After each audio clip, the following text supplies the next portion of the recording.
You're listening to the Future Tech Health Podcast with Richard Jacobs. Until I reached age 40, I never realized the obvious, that we all have medical issues, or we at least have a family member or close relation that had, has, or will have them in the future. Medicine and biological systems are the final frontier. Until we've conquered death, figured out how life began, cured cancer, and understood our purpose in the universe, there's a heck of a lot to talk about when it comes to our health. Future Tech Health means I'll be covering futuristic topics that are actually already in clinical trials, or even starting to appear on shelves or by prescription, or available for your own use.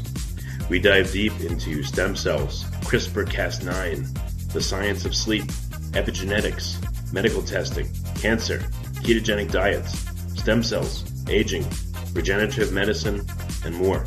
My goal for you, the listener, is to learn from these podcasts. You may very well learn something that may change the course of your life for the better, steer you towards a new career, or give you insight into addressing a serious medical problem. Remember, however, this podcast and its content is informational in nature only. No medical, tax, legal, financial, or psychological advice is being given. If you enjoyed the podcast, please listen, subscribe, like, and share it with friends. Thank you. Hello, this is Richard Jacobs with the Future Tech and Future Tech Health podcast, and I have Dr. Svetlana Pundik. She's a stroke neurologist, and bio says that she works with patients during the first minutes to hours after they have a stroke. So, Svetlana, thanks for coming. How are you doing? Oh, we're doing great. Thanks for having me on your podcast. Yeah. So, how did you get interested in becoming a stroke neurologist? What led you to this field? Well, so it actually started with research, being part of research on animals and on stroke models in animals. So before medical school, during my undergrad years, I was fortunate to be part of a laboratory, working in a laboratory that was looking at mechanisms of injury in the brain after stroke. So as I was going through medical school, I thought I would keep an open mind, not necessarily going into neurology, but everything else kind of canceled. Neurology is really what I was interested in, so that's how I made choice to do residency in neurology, and then further additional training in vascular fellowship also was again kind of looking at other specialties, and there are many in neurology. Stroke was something that always interested me, and I worked throughout additional work and bench research during my fellowship, but then got involved in stroke rehabilitation. So I saw that you obviously the goal is to try to help someone immediately after they have a stroke if you can't prevent it. But how long on average does it take someone that's had a stroke to get medical care and then to see someone like you? So as a stroke neurologist, right, we hope that patients who are suffering stroke get us involved within minutes, after the onset of stroke. That's the faster the treatment is provided, the better the outcome. And this is using thrombolytic or blood clot busting medication to break up the clot, allow the blood to flow back into the brain. The faster it happens, the better the outcomes. And then many studies that show that that's the most important treatment. So how long on average do patients take to get to see someone like you versus, obviously you want it to happen right away, but how long does it take? And when do you see people? A day later, a week later? No. So if you asking me about my research, that's something different. But as a clinician, I hope to see these people right away, not days. We're talking minutes after they've had a stroke. Yeah. When do strokes tend to happen? Is there any particular time of day or circumstance, such as when someone's exposed to stress, or does it just seem to randomly happen to people? Yeah, they happen any time of day or night, and people wake up with strokes as well. Sometimes they're witnessed, sometimes they're not witnessed. What is it, if one is witnessed, what does it look like to the outside observer And then what does it look? What does it feel like to the person having one? I know it's not a nice question. Right. So it depends on what part of the brain gets affected. Most dramatic, obviously, is when there is a weakness in the arm, leg, or droopy face. Most drastic changes when people are unable to talk or their speech and language are affected. When there is a change in vision, when they can't see part of their visual field, or when they start seeing double. Sometimes people feel sudden onset of balance problems or spinning sensation like vertigo. All those are signs and symptoms of stroke, or when there's numbness, especially on one side of the body. Okay. Actually, unfortunately, so stroke doesn't hurt, and so many people choose to sit out, wait and see if their symptoms improve. But that's absolutely wrong decision because these minutes are so important in initiation of the treatment because there's a very short window of opportunity when we can intervene with breaking up that clot and trying to reverse the stroke that's ongoing. Is a stroke a clot in a vessel in the head or leading to the head, or is it more of an aneurysm where a vessel, breaks and ruptures and bleeds into the head? Right. So those are two different types of strokes. So one is when there's a clot in the vessel or when the vessel is blocked. That's called ischemic stroke. And there is another type of stroke, and that's a majority of strokes, when a vessel breaks in the brain and it's a bleeding or hemorrhagic stroke. And the treatment is different. So obviously it's with the ischemic stroke that try to open the vessel, break up the clot, and let the blood flow. But with the hemorrhagic stroke, still it's important to get to the hospital right away.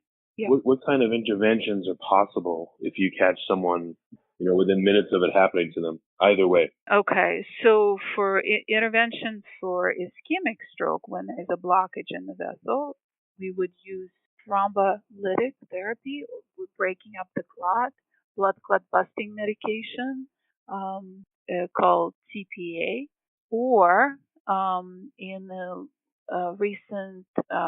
the last few years, there have been additional. Actually, the work has been going for many years, but in the last few years, it's been demonstrated really well that we can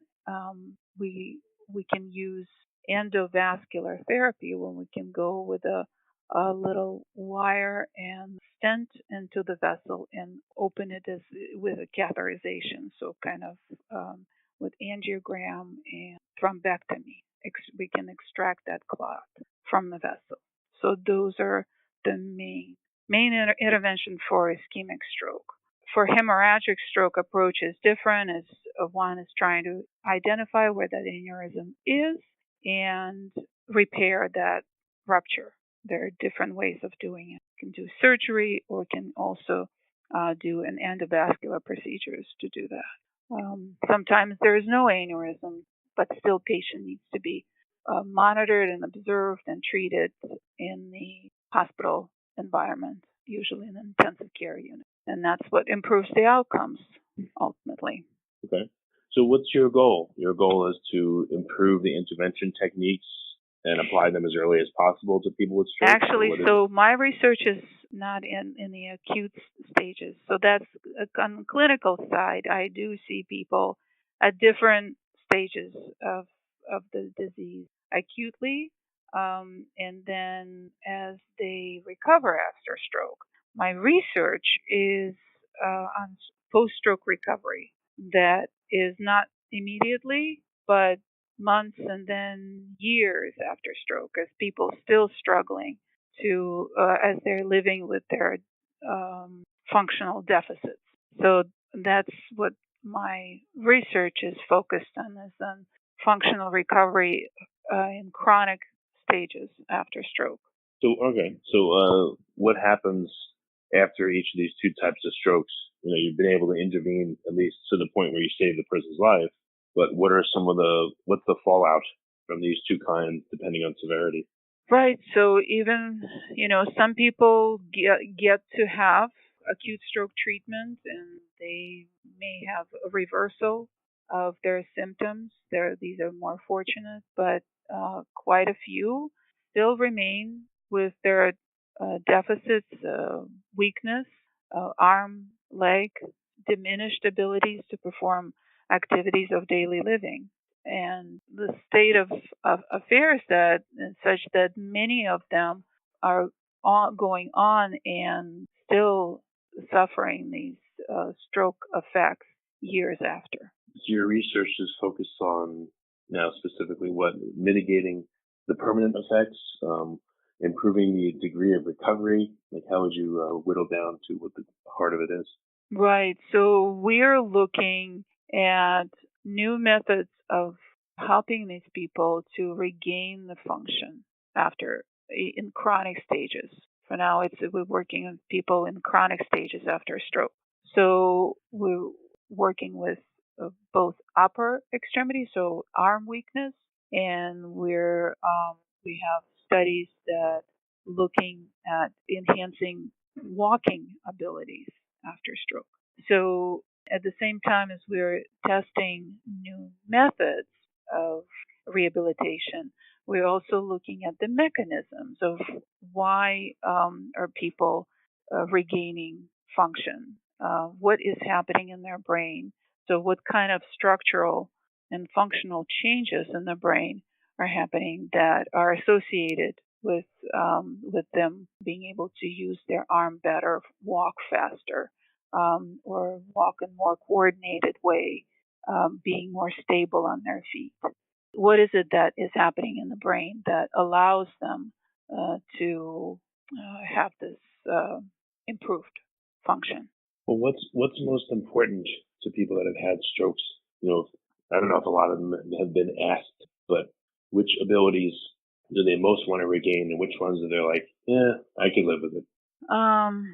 For most part, motor deficits, so weakness, that if someone is weak after stroke, it's usually on one side of the body.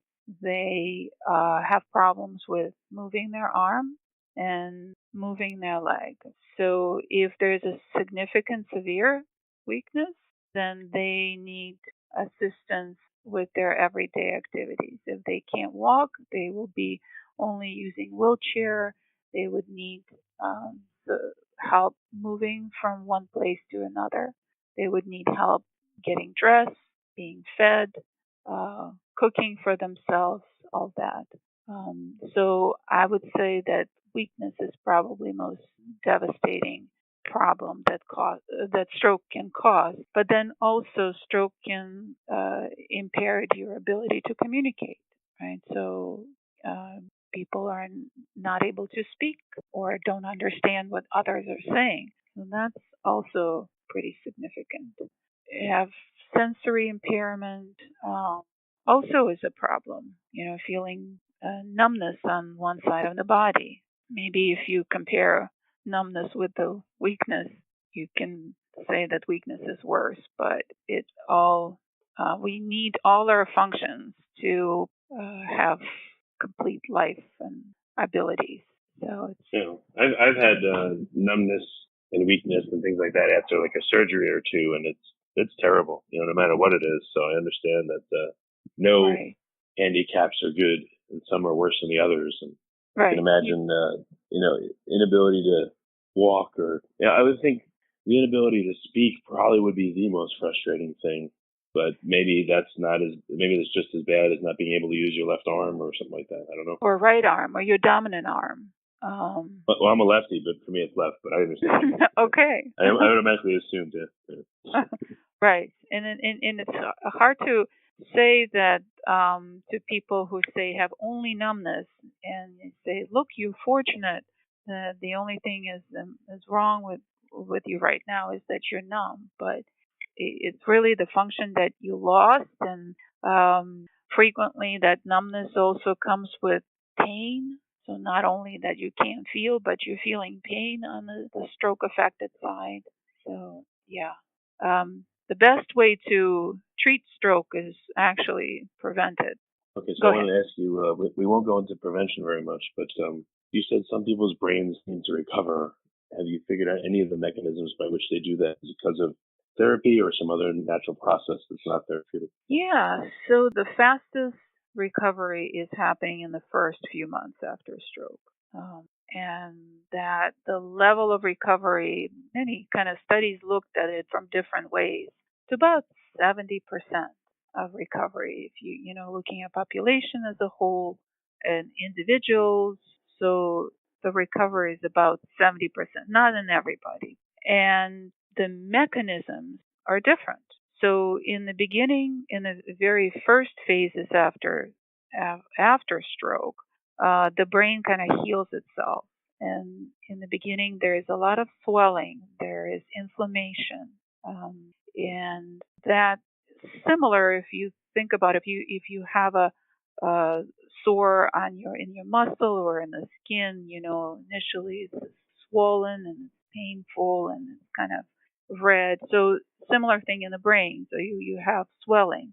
Now in the first few weeks, the swelling will subside, and some of that function that was affected by swelling will recover. When there is actually injury to the brain that is responsible for certain function, what might happen and what does happen is several things. One is that our brain is wired in very redundant way. There's not just one cell in the brain that's responsible for certain functions. So cells can switch function depending on their need. So adjacent areas in the brain may take over the function that was lost, and then just people completely recover their deficits. That usually happens with small strokes, really pretty small. But then the injury is pretty big and extensive.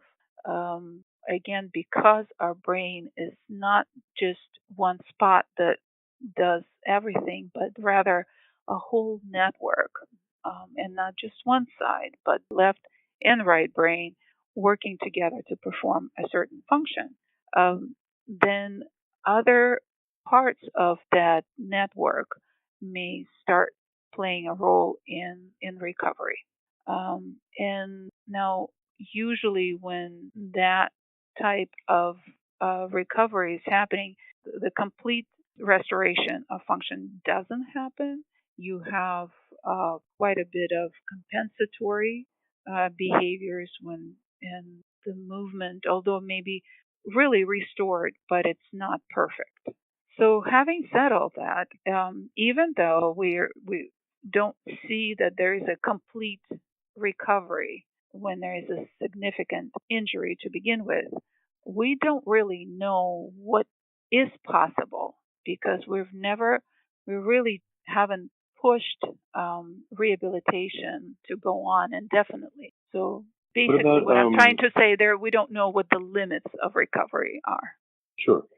Have you tried to correlate where in the head, not only which vessel, but what part of which vessel correlates with what degree of damage and what degree of rehabilitation?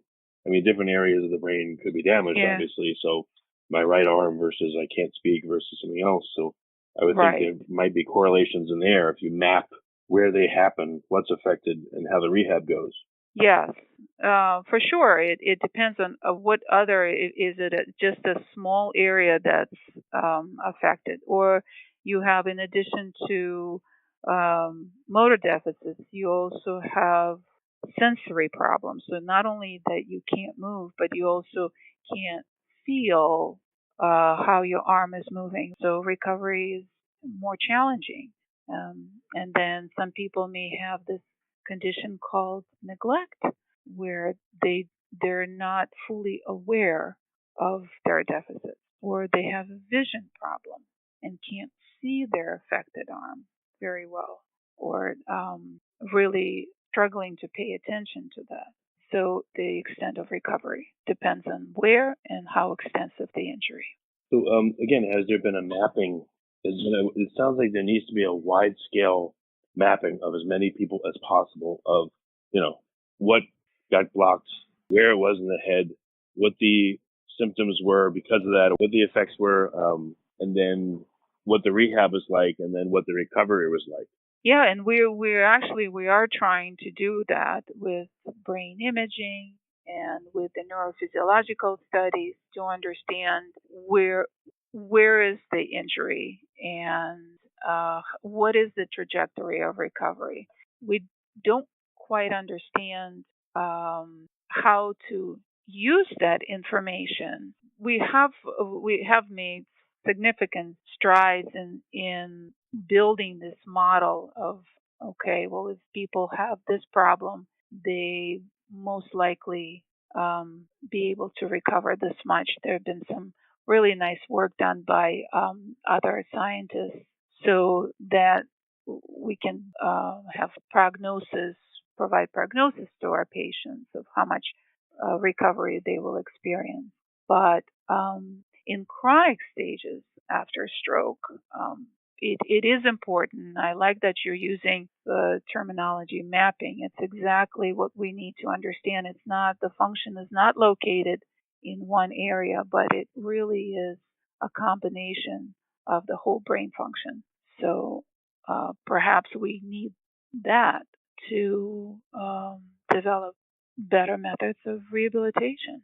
What's the prevalence of different kinds of disability? Has that even been tracked? You know, in 10,000 strokes, 34% had left arm weakness, or 26% had this. Do we have stats on that even? We do have that. I believe there are about 30% of people with stroke have motor deficit. So that information is out there. All we need is to keep track.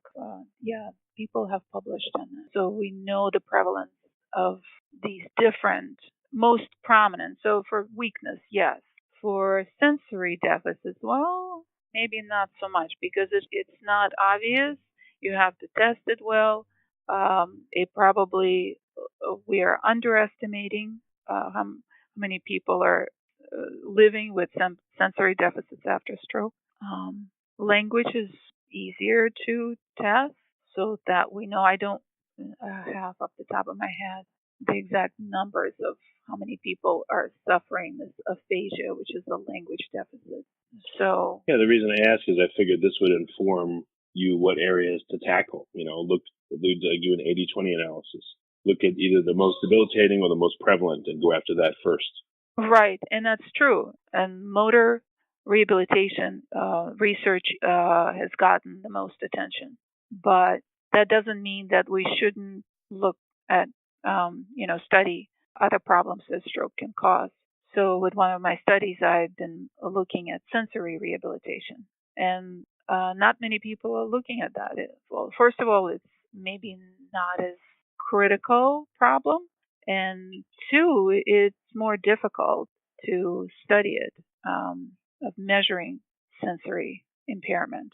So there are scientists who are looking at language rehab or aphasia therapy, speech therapy research, and vision and neglect. But I would say that motor rehab is probably most represented.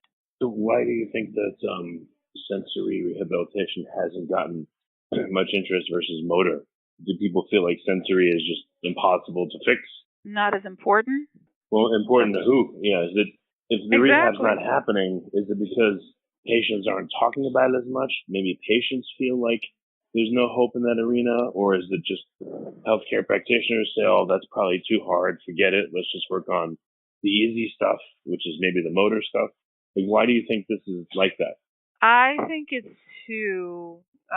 both. It's coming from it's the view that you can live and function. So we're living in a very practical world, right?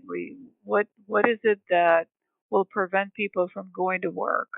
And that's more like it being more expensive to take care of, and that's people who have motor deficits. So there's more effort in therapy for motor deficits. With sensory, people can function, sometimes work, and live independently when they have sensory deficits. So that's kind of the practical side. And then there are some beautiful studies and approaches that have been done for sensory rehabilitation, but there have been only a few. It is more difficult to test it. Everybody's a little bit different, so it probably is more difficult to provide therapy for sensory as well. So where do you want things to go? Where do you want to make the greatest impact in stroke rehabilitation? It was up to you solely. Where do you want to do? Well, it's kind of a twofold for me. One, we have demonstrated, the group that I've been working with, we've demonstrated that in chronic stroke, the recovery is possible and it's meaningful, but it requires significant effort. So what I would like to see is that with new therapies that we didn't discuss, that I've been working on with brain stimulation, can we enhance it? Can we support and make it less expensive to deliver and to achieve positive outcomes for people in chronic stages after stroke? And the second, I'd like to have impact on understanding the mechanism of recovery in chronic stages, in acute stages, so we can build on that, develop even better approaches to support rehabilitation interventions. I should have asked you, but what are some of the rehabilitations that you're working on specifically? I thought I did. I'm sorry. But go ahead. Tell me about the brain stimulation and other things. Right. So we're working. One of our studies is looking at the transcranial direct current stimulation during their gait therapy. Um, so with the idea that having a non-invasive uh, electrical brain stimulation will allow perhaps faster and better gains in their gait performance. As we're looking at brain stimulation, we're looking at structural and functional brain changes during this rehabilitation so we can understand these mechanisms. And we use MRI for that. We use transcranial magnetic stimulation to probe the brain function and follow it as our participants go through therapy. Kind of in a nutshell of what we've been working on recently. We're also we do have projects for upper limb rehab as well, and looking at ways to motivate rehabilitation with use of devices, and while at the same time looking at brain plasticity and studying the mechanisms of recovery. I would bet that the people that do the best with stroke recovery are the most motivated, right? Or are there other factors that seem to make it more successful for some versus others? Motivation is a big factor because we can't do it for them. They really have to be part of it. They have to practice, and sometimes it's hard, and sometimes the practice seems meaningless and tedious. They don't see the immediate because the progress is very slow. They don't see the immediate results, so it is quite difficult. It takes commitment, and it requires large doses of to achieve good results in chronic stages after stroke. Really have to put in many hours to produce any meaningful results. Yeah, I've recovered from simpler things, but what I've noticed is you'll work and work and work, and nothing will happen. Then all of a sudden, your abilities jump up a little bit, and then it plateaus for a while, and then you work and work and work, and then all of a sudden things improve again. So I would bet stroke is probably similar. Yeah, for sure. And it really does require a lot of part of patients. And therapists need to guide them, but this is very hard. And unfortunately, many people expect that things will happen for them. Look, I still have weakness in my arm, or I'm still numb. And I have to tell them that it will require a lot of work to get it better. And perhaps not for everybody, but for many, the improvements are possible. But they really have to work hard and long to achieve that. All right, very good. So what's the best way for listeners to get in touch and find out more? So people can learn about our studies. We are part of Cleveland FES Center, and people can look our studies up on fescenter.org, also on clinicaltrials.gov, but I would say fescenter.org would be the best place to start. Okay, well, very good. Last question, Svetlana. So what is the future of stroke rehab look like? What's your ideal vision for it over the next few years? I see that there is continuous increase interest in brain rehabilitation. I would like to see more of my colleagues, neurologists, being interested in rehabilitation. We need to really understand how rehabilitation is happening to move this field forward. So I'm already seeing there's increased interest in the field. So more people interested and more people studying it will result in the success. But I would say in the future, we will be moving toward helping recovery using brain stimulation. And that will move from the lab to clinical practice. Okay. Well, very good. Well, Svetlana, thanks for coming on the podcast. I really appreciate it. Oh, thank you. This was a lot of fun.